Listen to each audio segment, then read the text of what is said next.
एक समय की बात है, जंगल के पास एक लकड़हारा रहता था।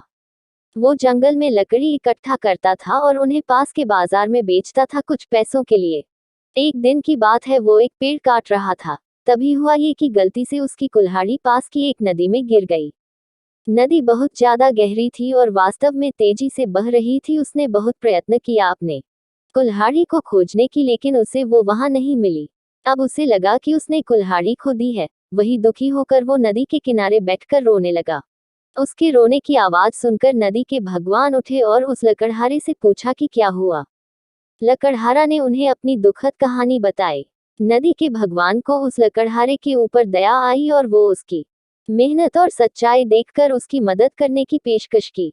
वो नदी में गायब हो गए और एक सुनहरी कुल्हाड़ी वापस लाया, लेकिन लकड़हारे ने कहा कि यह उसका नहीं है। वो फिर से गायब हो गए और अब की बार उन्होंने चांदी की कुल्हाड़ी लेकर वापस आए, लेकिन इस बार भी लकड़हारे ने कहा कि ये कुल्हाड़ी उसका भी नहीं है।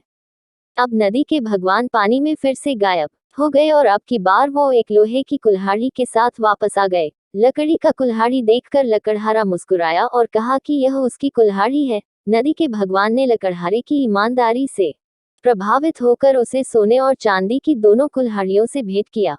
इस कहानी से हमें ये सीख मिलती है कि ईमानदारी सर्वोत्तम नीति है।